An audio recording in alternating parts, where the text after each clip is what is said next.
What's up, man? Hey, Howard. Man, let me tell you, brother. There's so much going on this day, man. I don't even know how we can keep up, brother. Oh, you can't. But we're gonna try our best. But no, they got a head start on us, man. A head start, man. Things just been popping off all day long. It's just been pop, pop, pop, pop. Well, man, I'm trying to tell you, I told you, man. This is gonna be a tailspin right here, boy. A tail spin, brother. Ooh, Tail spin. Oh, Lord. Bye. Well, let's get it started with some headline news. Yes, sir. Oh, And the great Nabe Mutombo. Mutombo. He passed away on yesterday at the age of 58 from brain cancer. Yes, sir. I saw something with Charles Barkley, and Charles Barkley said he was not just a basketball player, but he was a great man. We lost a great man, and we mourn the life of a great man. That is so true, man. Yeah, Mutombo was one of the greats, man. You know, known for his blocking, but like Barkley said, man, he was just a good man. So it hurts for him, China, man. It hurts, man. The Giants are walking off the planet, man. Yeah, walking off the planet. And speaking of Giants walking off the planet, don't say it, man. Don't say it. John Amos. He said it. Good times, roots coming to America. He dies today at the age of 84, and the real dad, a real father, especially to us who are black, because he reminds you of your father and how your father would act on good time. That is true, man. John Amos, he was a war man. I mean, he epitomized, like you say, what a black father was, man. And, yes, sir. And it was beautiful to see that, you know, he'll snatch Mike up, snatch JJ up, man. It was like, yeah, that's dad right there. Yeah, that's daddy right there. Yeah, man. Broke our heart when they took him off the set. Now he done broke our heart, but coming off the planet. So I don't know what we're gonna do now, man. So it's like, God, dog, man. I know, brother. Yeah. I know. First James Earl Jones, not this one, man. God, not this one. The Dikembe Mutombo, and now my heart can't take too much more of this, man. All right. I'm getting too young for this. All right, more headline news. Nah. John Diddy Combs hit with a wave of 120 new sexual assault allegations. That boy. Today by itself. Yeah, I heard that, and you might see my name in there because I feel like I've been violated. So I'm mad. Oh, so you gonna put your bid in, right? I'm adding my name in there, man. I want to see. Wow, right, dude. And the thing about it, man, the numbers even according to the lawyer, 50 on one side and 50 on the other. So I'm like, God dang, boy, what? Well, you know he fired his lawyer, and now he's putting together a dream team. Well, what money? Well, I mean, he got a little money now, but now it ain't gonna go that far now. Not for long. It just not for long, brother. It's not gonna go that far. But now, Jay, I hate to be the there he go. I hate to be the square wheel, on the car. But it just kind of interesting to me. Mm-hmm. I ain't saying what the man has or has not done. That's not my call to make. That's not my era of expertise. But yes. I will say this: it's mighty interesting that all these people are now coming forth after all these years. Now it's an issue. Now they feel free to come out and holler sexual assault. Now I'm just saying, if it was done back then.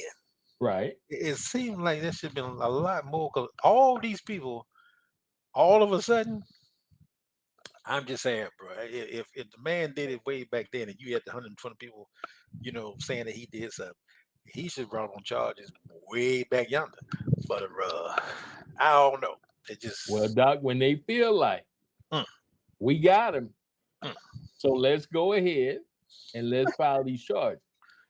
I got it, but I'm just saying all the people coming out there saying that he violated him. That just I'm like my mama, man. That bothers me. that really bothers me. Yeah, I Because can see. it didn't bother you back then, so why are you coming out now? Yeah. Especially them brothers. I'm concerned about them brothers. Woo. I can understand a woman, but a brother, yeah, Yeah, the brothers even coming out the woodwork now. yeah, that's Yeah, kind of stain that boy. that does thing right That kind of there. stain. Ain't it? Ain't it? That kind of stain, boy. So I don't know, man. It just real interesting, man. How Mhm. now I understand people now feel free to come forward because of not being retaliated against or whatever. But at Right. the end of the day, man, you got to really think about, was it okay back then because I was benefiting from the situation? Now all of a sudden, you know what I'm saying? It's just like, okay. So I don't know, man. It's just, we have to wait and see. Yeah, we got to wait and see, Doc. Wait and see, because Wait he's and putting see. in his third attempt for bail with Man, this lawyer dream team. they are not gonna let that man out of there. No, no. He might well buckle up, Buttercup, because he gonna be in there for a minute. And Johnny gone. Johnny gone. Oh yeah, ain't no more Johnnies, man. Ain't no more Johnny, bro. Ain't no more Johnnies. I mean, that's it. When they took out Cochran, man, that was it. That That was was all. it, bro. That Yeah, was it. that was it. So ain't gonna be no more of that right there, player. I don't know. May the force be with him. You know what I'm saying? Yep. More headline news. The big explosion on Sunday Yeah, man. My in the neck of the big wood. city of Conyers, Georgia, where our home studio I know. trying trying to smoke y'all out of there. trying to blow us up out of there. Huh? Yeah. You had over 90,000 people that were Yeah. shelter in place, but now I think the shelter in place order is lifted, Mhm. but they keep going back and forth. Is lifted? No, we need you to stay in. Right. No, because they're trying to figure out, okay, they figured out one chemical, which was chlorine, Yeah. but Mhm. they don't know all the other chemicals. That part. That part. So how did you come with the result of that the air was good? That's a darn good question, Jay. EPA supposed to be on top of it. So that's what the EPA is asking now. It says, how did you come up with the air is good now? Bruh. According to my calculation, that's a big plume, boy. I saw that sucker. And I'm telling you, that thing was humongous. And the wind, you don't have that much wind now. It's kind of stalemate. So that sucker is still floating out there, man. Um, even after 3 days. Right. We're talking about Tuesday now. So I'm not sure what they're gonna do, man. I'm not sure exactly what how this thing is gonna pan out, but I do know that again the fallout is there. Yeah. Uh, and if you have that for any period of time, especially over in the Conyers area, you're gonna feel it.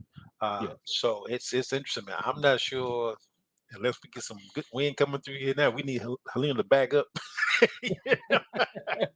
Rewind. Yeah, rewind and come through one more time. Because Jesus Christ. Yeah, but speaking of Helena, we're praying for all those who have Yeah. gotten caught in that thing, man. Hmm. That girl, that boy, she tore up some things, man. Yeah. So we pray for the individuals, man, who are recovering, and also for the families, unfortunately, who have lost loloved ones in Helena. That's right. Yeah, man. So it's a tough situation, right, man, to be in this world right now, bro. Tough situation. Tough, man. Tough. Tough. But we're gonna get it. More headlines. Y'all they go. The U.S. is seeing shortages and high retail prices. Oh, you ain't If seen that dock yet. workers strike drags on. Oh, they gonna work their way. Matter of fact, the president told y'all he gonna cripple y'all. So yeah, Yeah. they in, boy. They done dug in, doc. Yeah. They 10 toe down on this one. But it was common, man. The longshoremen were talking about this for quite some time, man, for years. Yeah. But then of course because of arbitration, of course because of the treaty, they didn't pull the trigger. But things now it's like the perfect storm, man. If you Right. look at it, as far as all the economic pointers are there, it was coming, and they have been to the table since June, as far as the longshoremen and dealing with the Atlantic trade. So it was coming, bro. And I don't know if Biden pulled the right kind of move or not, as far as kind of like saying we're gonna let this go through arbitration, collective bargaining. Mm, I I don't don't know. know. I I don't don't know. know. Just it's gonna be like, whoa, you Right. know, because you 30 days out, player. Yeah. So I don't know how they're gonna work it, man. But when you look at this thing here, you're talking about goods. You're talking about again raw Mhm. materials. All this stuff come up those docks, man. And it's not just one. They went Baltimore, Maryland. Right. They It's came the down the whole line. East Coast. Yeah, bro. They came down the line on y'all, Yeah. boy. So if folks don't do panic buying, I think it'll be all right. Hmm. But you know how we do. They ain't gonna act right. No, Uh, not at they, all. they ain't right, Jay. So if folks just don't panic buy, just go through your regular routine. It'll give the market time to recover, depending on how long this thing plays out. But if folks Hmm. go through there like they do all the time, Right. yeah, it's gonna be a little stanky for a minute, Now, Harold J. Daggett, man. he's the leader of the International Longshoremen's Association. As Now, what he really discussed a real threat of a coast-wide strike hmm that could go on.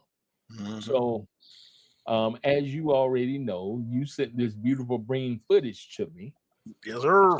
So let's hear him talk about really, from what I gathered from hmm the video, he hmm really talked about how, you know, the companies are making billions, but they don't want to pay them, or they want to cut them out to hmm where they can't survive and they can't feed their family.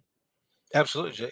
And that's the whole deal, man. When he talked about as far as how retail's all them making billions of dollars, Hmm. especially just after COVID, Hmm. billions of dollars, bro. But that's not being shared across the board with the workers. So that's the whole thing right there. That's the issue Right. there. But it's all that situation, man. When you're looking at the blue collar workers, truckers, Yeah. getting slammed because of the brokers. So Hmm. it's all that middleman and the man that's ciphering off this and that, and the ones on the bottom of the totem pole, they're the ones that getting slammed. And I do believe at this point, people are kind of fed up seeing, your Walton families and all them Right. living, living lavish on the hall, and here they down here, sweating bullets every single day, and you can better take care of your family. And then the other issue, man, you got AI coming in there automating the systems now, Right. so Right. robots and they get ready to come in and say, "Hang, hang, hang." So, so I So mean, now like, you're about to replace them with the robots. so they fighting for that. They they Right. they they trying to get ahead of that curve, man. So it's those demands are there, bro. They're trying to stave off the automatic or the automation of the particular docks, and so they're trying to protect that entity, which I can too understand. Uh, Hmm. but that's coming, bro. Robotics is coming. But how you again put that in there that the shoremen don't lose their jobs, that's going to be the question. So they're trying to protect that. But of course, the wages are the issue, man, as far as the income and getting it to the right place, man, because those cats, like all blue collar workers, man, it's hard to make a dollar, Right. when things are the way they are right now. Yeah. Right.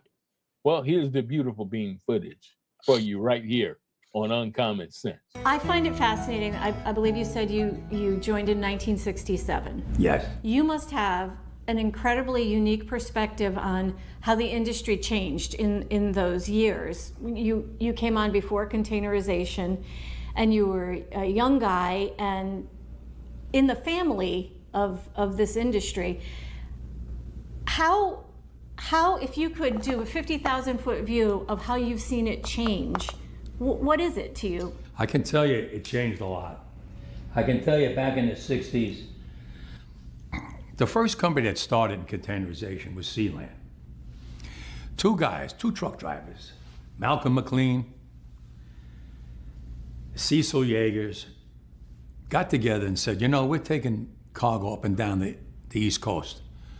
Why don't we get a ship, put the cargo on a ship, and go up and down the East Coast? They weren't even thinking about over Europe, none of that. They wanted to try to catch a trucking company to put it on a ship and bring it up here, put it on a ship and bring it down here. So they went and got an old tanker ship, and they got engineers, and they sponsored the money, and they got people to chip in, and they came up and they built a crane on the ship, and they got a container, and they put the cargo in, and maybe the first ship came up with 50 boxes. Nah, not even 50, 20 boxes. It worked. They came in to the port, the crane on the ship unloaded them, and they loaded them on, and they went down. Well, it caught on, and from there, everywhere you go in the world, you'll see those cranes. They look like monsters. No matter where you go, what port, overseas, Europe, Rotterdam, Amsterdam, anywhere, Spain, those cranes are there. It all started with Sealand. The company before Sealand is called Pan Atlantic, but Sealand bought that, and then they became Sealand. Okay, I show up in 1967. I explained to you before, the maintenance local was down. We built it all up, you heard me. Where the changes started, we always went for a 3-year contract. When my father, when I was a young kid, we went on strike for 25 cents. 25 cents. We went on strike in 1977 for 3 months for 80 cents. Fast forward, back then the companies were lucky they made millions of dollars, 10 million, 5 million. Today, they make billions and billions of dollars. They make, MSC is the richest shipping company in the world, made 3 times the money than Amazon. A lot of money, right? Billions. Well, one of the companies, and I won't mention his name, he took himself, for Christmas bonus, $4 billion. He took it out for him and his family, $4 billion. A French company, I won't mention their name, they gave all their employees 50 months salary as a Christmas gift. Now, look at that money. They have so much money, they don't even know what to do with it. They know they're building up terminals. They want to go automation. They want more money now. Get rid of these men. We don't need them no more. It's a big change going on. I've been fighting automation for years. They destroyed LA. They put a fully automated terminal out there at Maersk Line. 800 longshoremen lost their jobs. If it was up to them, they would like to see everybody lose their jobs. Let me tell you, it's not just in the longshore. They got ships in Europe that they're building. They got one now, runs on a battery, container ship. No crew. Somebody in an office building runs it. Goes out, goes in. They don't want anybody. They don't want to pay anybody.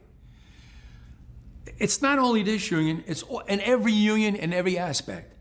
If they keep putting machinery to take our jobs, who's going to pay the income tax? Machines are not. Who's going to pay for the military, the roads?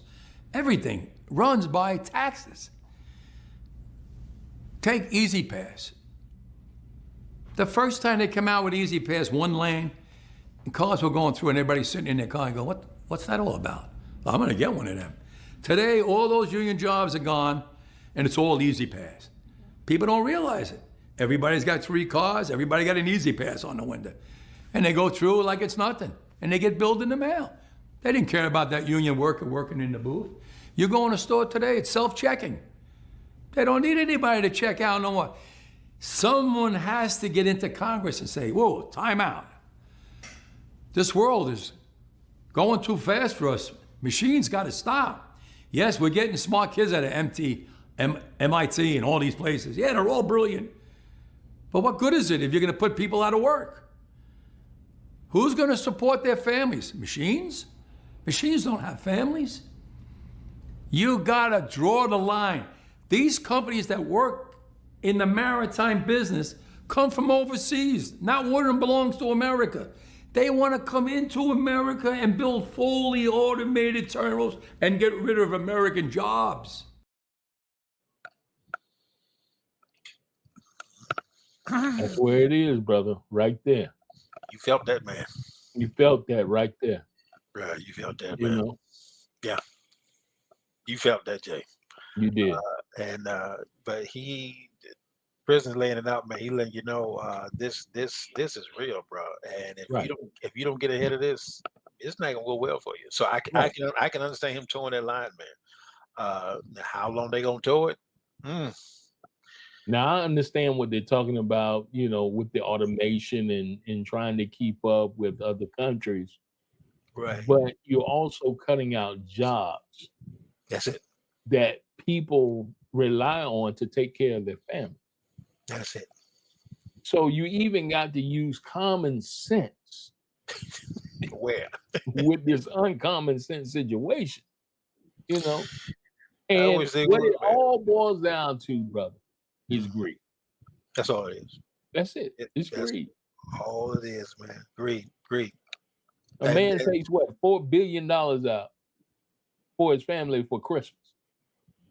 $4 billion. I wish I could do that. I know, right? But $4 billion, Yeah, Doc. Now, that hurt right there. which makes no sense. No, but he put it out there, man. That's the kind of money they throwing around, bro. And so I mean, how do you fight against that? Right. And so it's there. It's there. And then when he talked about the largest C Mhm. company making 3 times Amazon. 3 times as Amazon. Bro, come on, man. That lets you know, bro. First of all, we in the wrong profession. Wrong profession. That's it right there. We need to switch. That's the first thing. Second thing is, man, that these cats here are making money, man, over fist. And so it is standing to reason, like you're saying, man, you gotta have some common sense here. But when you're talking about the automation, I knew it was out there, but I didn't know it was to this extreme. When he's talking about you got a ship now that's being controlled by somebody back at home office, I'm like, dude, a whole freaking ship, A whole ship? dude. This AI automation thing, man, is that's why the guy told y'all when the guy he left Google, who's probably the godfather of AI. Mhm. He said it, man. But this thing has got out of control, and if y'all don't do something quick, you ain't gonna be able to stop this thing. And Right. we're Right. there. I mean, Right. And even in the movie industry, yes, sir. they are testing AI to where AI is creating a whole movie. That part right And there. somebody asked me, it says, well, what will happen with us if AI does that? I'm like, bro, you better learn AI. You better learn it quick, You better program AI to do a movie or something. because your boy Tyler Perry, man, stopped him in his tracks. When he saw AI was doing, Yeah. he stopped production because again he recognized that he's not even up to snuff as that's Right. concerned, man. Tyler Perry Studios, God bless him, but you're not in that even in the ballpark yet, bro. And so when you look at what AI is doing, man, it's phenomenal on one end, but Right. on the other end is scary as heck, man. That this thing has gotten to this degree that they Right. can do that, man. So yeah, it's ugly. And talking about greed and talking about money, this is our main topic for tonight. The whole How Tyson captured all the pork industry, all the pork that you eat, and made billions. making billions. Making billions. Making billion, brother. Now, it's not really about Tyson making billions, Mm-mm. but it's how they did it That part there. and how they're doing it and how it's a risk to all of us Oh, it's beyond because risk. it's a huge risk out there to all of us Yeah, man. of how they're doing this. And guess what? It's legal. That's the whole thing, man. It's legal. Legal, Doc. Legal. But but these are things that, again, that we're not to have these kind of conversations. Excuse me. Right. And that's why, again, it's incumbent of those who are in this circle, man, Right. to really bring on what's going on. When you talk about inflation and you're talking about price gouging, that has nothing to do with your politicians. That ain't them. It's them cats that's in them boardrooms, man, that's doing this stuff, bro. And that's where your inflation comes from, and that's where Right. that's where the stuff is laying its feet at. But everybody want to push it again toward Biden economics and all that. Biden economics, Reagan economics, whatever you put in there, that ain't got nothing to do with your prices. Man. This ain't got nothing to do with Republican. This ain't got Nope. nothing to do with Democrat. No, sir. These are these corporations that come up with this ideology and these ideas. I'm telling you. And they got the technology, strategy, and the money to make it happen. That's the thing right there, bro. Now, the first video we're going to show Yes, is sir. where Tyson is giving an overall overview of how they put this plan together. And when you see this, this is like, really? Yes, But sir. just right here on Uncommon Sense, we're gonna make sure we bring common sense to this situation. Yes, sir, buddy. Back in the day, 1 square mile would have as many as 4 different farm families on it. Now all of a sudden you have to go 4, 5, or 6 miles to find a farmer. When the farmer leaves the community, or he has no longer a purpose within that community, he not only goes himself, but he also takes the future and the potential future when he moves his family. Come on, baby.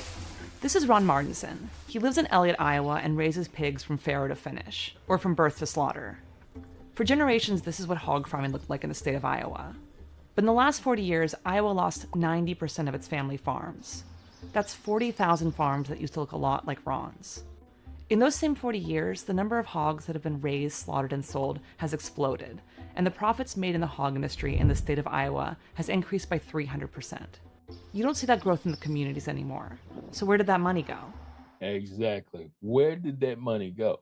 Mm. But you got less farmers That's farmers. raising hogs. Mm. But where did that money go? Where did money go? Less farmers, but more money. Mm, that part right there. okay. Yeah. Well, let's run another beautiful bean footage right now. So they will show you exactly how, where the more money goes and how they do it with less farmers. Yes, sir. This method of meat production is sometimes called chickenization, and there's a reason.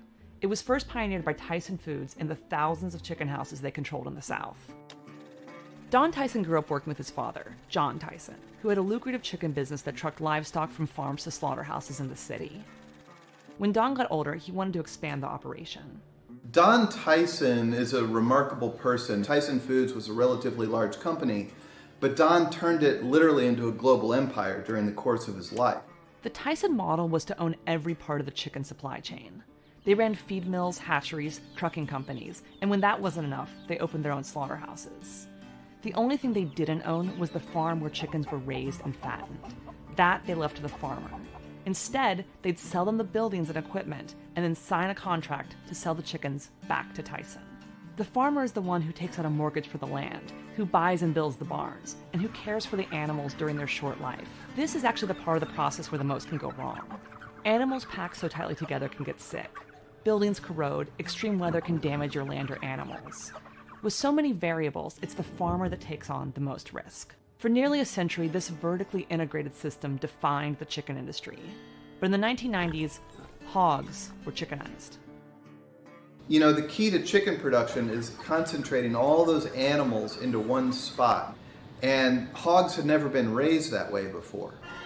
And so Tyson had to build these hog barns that looked like chicken barns and figure out how to pack these very large 300-pound mammals into one space and raise them in the same way they raise chickens. And one thing I really need to emphasize, they did this because there was billions of dollars on the table.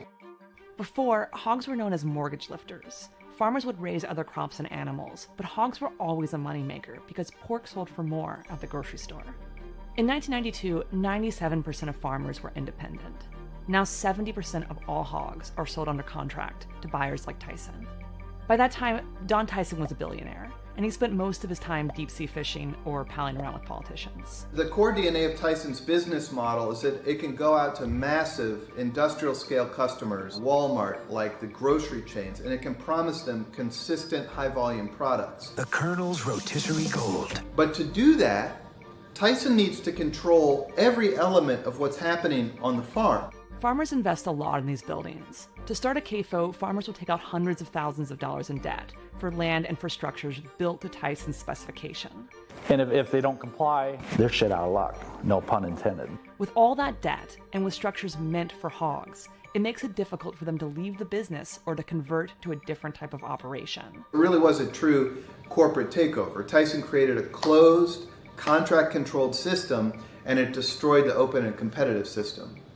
So they took a concept of how they raise chickens and turned it to the concept of hogs now.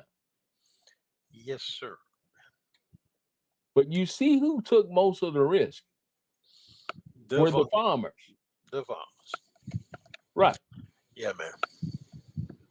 And when the farmers took most of the risk, hey, they actually Tyson got paid like 3 times from Yes, the sir. farmer. From the farmer. themselves. But Go guess for it. what? The farmer had no other choice but to go that route, because if they tried to do it themselves, they would get priced out of the market. Bingo. That's it, man. That's it. So it's a monopoly, man. That's exactly what it is. Skirted other kind of ways, but when you look at what Tyson did as far as control everything from production to end, that's a Yeah. monopoly, man. That shit straight monopoly. Right. And so when you're looking at again where like the question was, where's money going? It's going to the back of Tyson's family. That's where that money going. Right. It's not going back to the farmers, because again, 70% of the farmers lost their land just in Iowa. So I mean, if you look at where this thing is going, Doc, you're here, you're in the situation that's been created that why your price is going through the roof, because these individuals control everything from start to finish, and they can dictate what you're gonna pay. Right. Right. Exactly. Competition is gone, man. Competition is gone. There is no more competition, man. Now with the next video, we're going into the pricing, but also we're going into the risk that are the risk to us as the consumer. And it ain't all about the pocket when you talk about the risk, No, sir. because it also is dealing with our health as well. That part right there. Yeah, here we go. As more farmers entered contracts, the value of pork fell. But even as farmers lost income, pork prices in the grocery stores stayed about the same. That's because as the industry consolidated, Tyson was able to charge customers more and pay farmers less. And the consequences aren't only economic. Every year as the summer heats up, lakes and rivers in Iowa shut down because of health advisories. The reason kids can't swim and people can't boat anymore in these lakes is because of hog shed. When Americans think of agriculture, they think of Iowa. What we've seen as this industrial model take hold is that just collapse. Austin Ferreira grew up in Iowa and wrote the book Barons about consolidation in America's food system. These facilities, because of the density of animals, generate massive amounts of manure. Okay, so this map shows the rise of CAFOs in the state. Every red dot on here is a building with at least 2,500 hogs. Here it is in 1990, in 2002, in 2011, and in 2019. So Iowa alone, there's 25 million hogs. Keep in mind, a hog defecates about 3 times more than a human being. So you're talking about the manure of 75 million people. That's the same as the population of Texas, California, and Illinois combined. All that hog waste has to go somewhere. On a farm like Ron's, it's used to fertilize the crops that feed the hogs.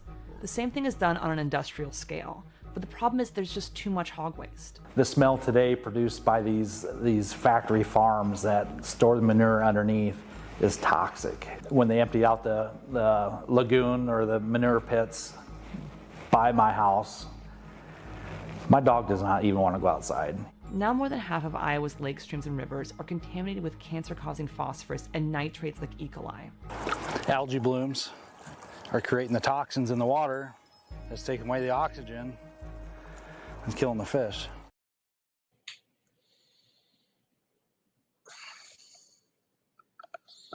So, we raise all this money for cancer, right? You see why? If we stop this mess, then there will be no need to find a cure for cancer. Right, the cure is dealing with these hog falls. That's Exactly. your cure. You man. got hog waste that they don't know where to put it, how to put it, where to go. It's too much of it, man. Too much.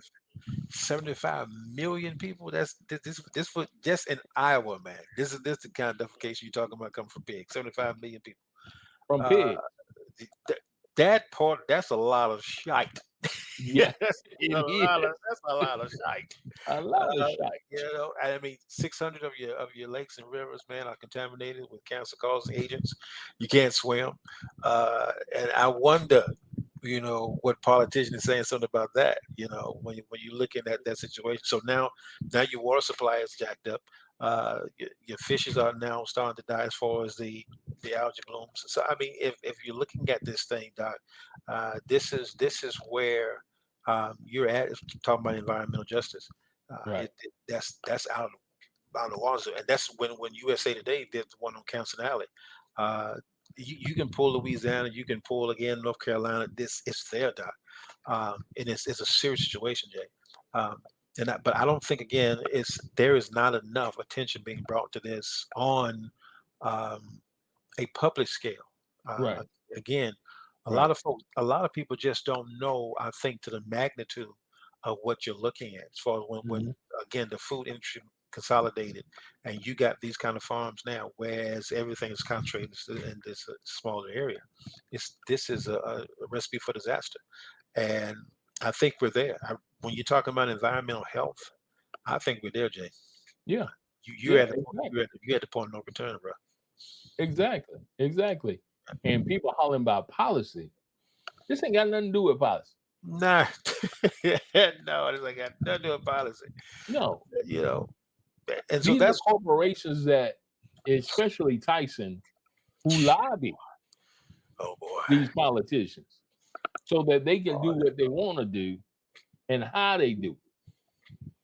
This that is really it's unhumane it is, man. how this thing is happening and nobody's saying nothing. It's just, It's too much money involved. That's the whole deal, man. See, this is when you go back to those elections, and when you start looking at right. all this money that's being pumped into these elections, you got to ask yourself, where is that money coming from? It cannot be coming from the average American.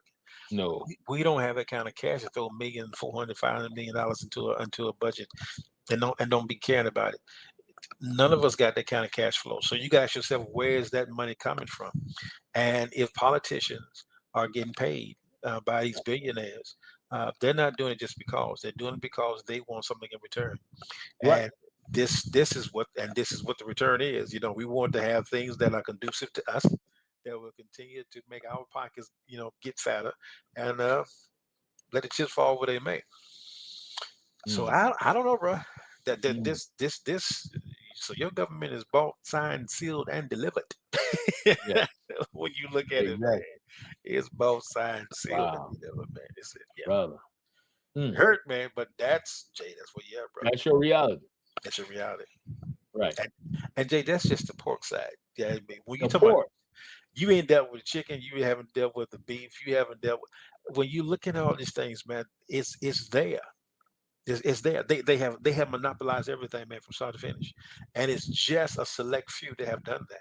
So when you're looking at Smithfield, you're looking at again Tyson, when they control 20% of what comes into everything, man. Yeah, you got trouble.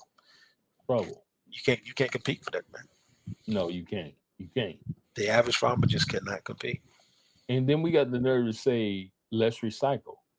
How we going to recycle? You don't That, have anywhere. You don't have anywhere to put the recyclable. not So right now. Right now. no, So if we can recycle some of that shite, right. but We it's can make some fuel or something out of it. yeah, Come but on man, now. it's too toxic, man. That's the whole situation, man. The cancer causing agents and that you just cannot recycle that stuff, man. That is why again the old way of doing things when you had those animals, the hogs spread out, on the property and then stuff recycled back into the land. You can Mhm. you can handle that. That's how it was supposed to be. But when you got this kind of conglomerate, you got this massive kind of defecation coming down the pike, you cannot get rid of that stuff fast enough. Uh, and I know somebody somewhere in the EPA knows this. Right. But when again you both signed and delivered, what can you say? But to have that number of lakes and streams, man, polluted, and nobody's saying nothing. See that? Nobody.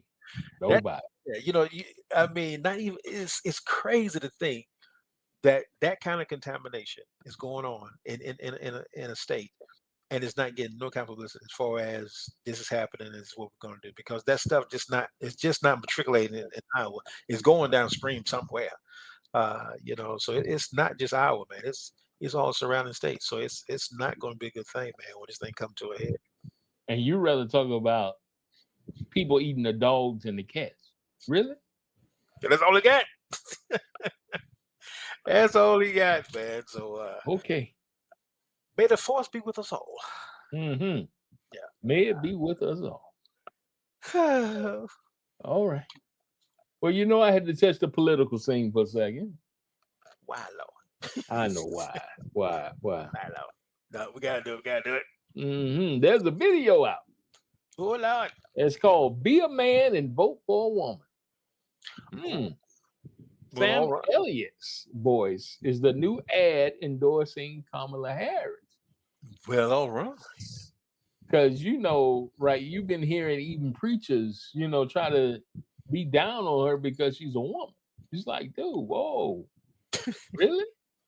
We Wow. going there? What they going to? So my man Sam is really how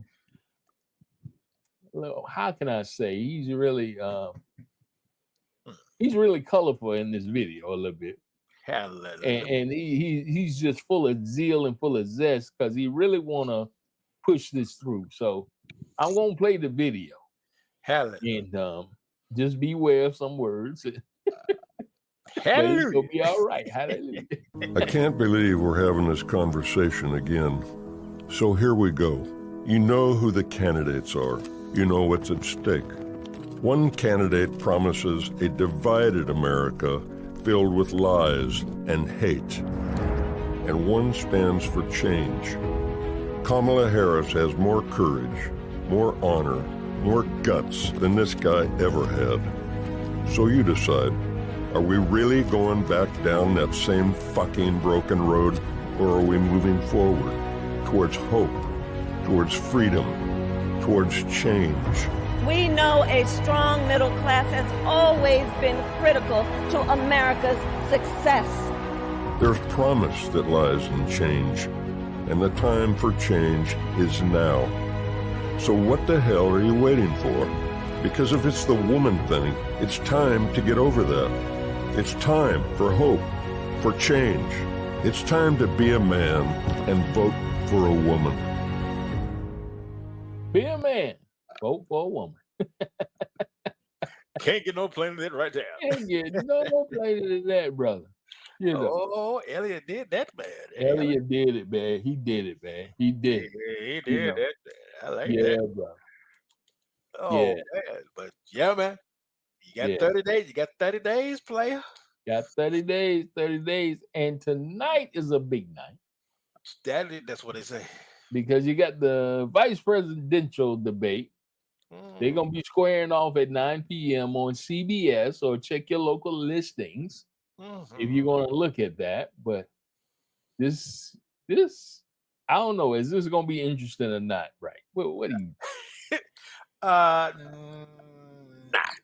The only catch here, I think, is going to be, again, Walsh is going to try to rake, Vance through the mud. But and again, Vance is going to try to flip it on him, because it's both of them have to show. I think what Vance is trying to show is that he's going to be the voice of reason in the White House. Same thing they tried to do with Pence. They put Pence in there to be the voice of reasoning, and you see how that worked out.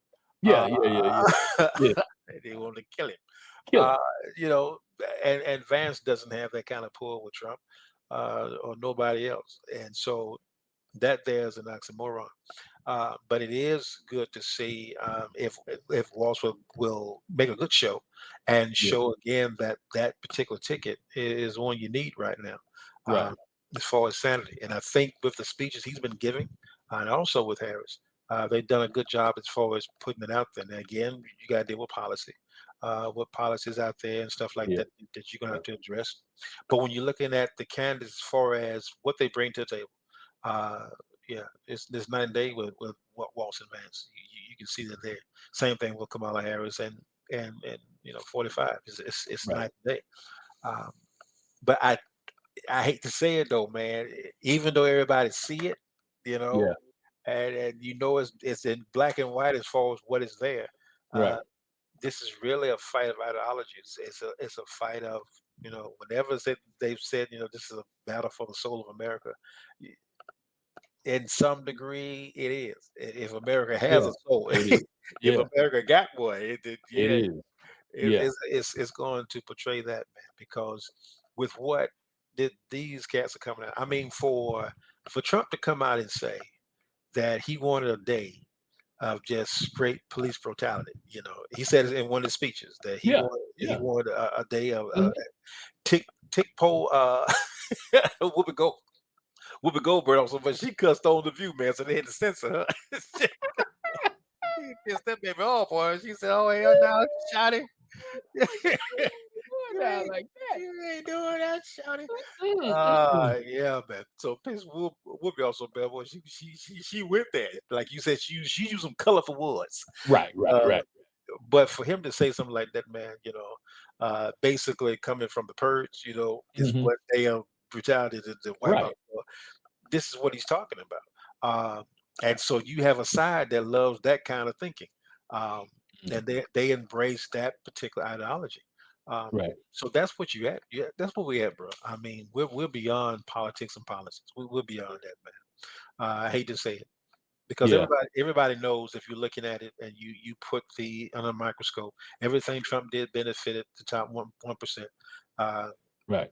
and even with the Democrats, is most going to benefit the top one because they're the ones that's lobbying. So they're getting the biggest lion's share. Right. All of them are guilty of that. So Right. it does, it does ask the question, Yeah. who's going to go in there and actually fight for, again, the longshoremen, the teachers, Exactly. That's the question. That's the question. That's the question, bro. And I don't know. I really don't know, man, because hasn't been done for quite some time lately. So let's see where we Yeah. land.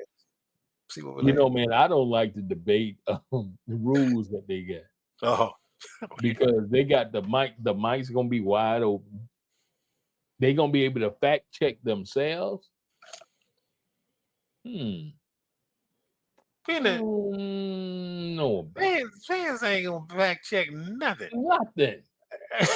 Everything he say a lie. So I mean, Yeah, that you so gonna there's fact. gonna be a lot of interruptions here and there, and I'm like, dude, why didn't y'all do like ABC and have it structured like that? But That boy. okay, See, I mean, again, you're trying to please whoever is in the back room saying that. You're trying to please everybody, man. But if we talking about a debate, that thing has got to be structured, and they it's got to be, man. got to have some kind of science to it. To have this free fall, which your boys want, that's what Trump is. Yeah, That's yeah, what they want, that free fall. yeah. Because if you overtalk somebody, you talk more than somebody, you think that you're believable. Shall please. Um, Right. like I said, man, you're beyond policy, man. You're beyond what Yeah. what used to be the key factor as far as you selecting Right. a leader. You're Right. beyond that, man. Again, when you vote for somebody who say they eating cats and dogs, if you still gonna have that banner up there, okay. Right. You do you, but that there no player. So I don't know. It's gonna be fun, Jay, and it's gonna be quite interesting. Quite interesting. Yes, sir. Yes. Uncommon sense conversations. And man, we have had one tonight. Wow. Bruh, I'm trying to tell you, man. But I know, man. But we got to have. We got to have them because we got to bring common sense to this uncommon sense we have to, man. situation and issues that's out there. And that's the whole thing, man. And I'm praying that we spark something, that we are having credible conversations. Right. And we're talking about stuff that matters, man. Because again, when you brought a situation with the pork situation, a lot of folks, the average individual, do not know why, or doesn't know why that your prices are the way they are, not because of what's going on in Washington, but because of what Tyson's doing. Right. Right. That is It why. has nothing to do with them in Washington. Doesn't Nothing. work. And they said up front, they charging the consumers more because they can, and Right. and they're charging they're paying the farmers less because they can. Right. So I mean, it's there. It's there in black and white. But if you listen to the rhetoric, you'll go on talking about the Biden or whoever caused this situation as far as inflation. No, they did not. That has nothing to do with what you're paying. And they probably don't know nothing about it. That part right there. so, so it's you got to have these conversations, man. And the thing about it is, unless we begin to do this grassroots and start a movement, if you will, and have people to have bring these things out, and then holding first your local municipalities first. That's where you got to get. If those people in Iowa, as far as the municipality there, will Right. grab a hold of those issues there, man. Mhm. Just do that part right there. Right. It will bring attention to the federal level. But you're trying to come at this as far as a federal level situation, and it's only 4 years, man. You got to Only look 4 at years. what policies and procedures are going on. Yeah, you got to look at what's going on in your country, your county, on an everyday basis. That's your planning, that's your zoning. That stuff Right. there, man, is where the stuff really hits. But if you don't know that, as far as how to get in that and start making some things happen, you're gonna be lost, showing up. Yes, you will. Yeah. So Yes, you will. I pray for. Uncommon Sense. Yeah, I pray, man. I pray. Every Tuesday at 7 p.m. right here, and also on YouTube on Saturdays at 12 noon. Wow. So keep it right here and keep it locked on Uncommon Sense.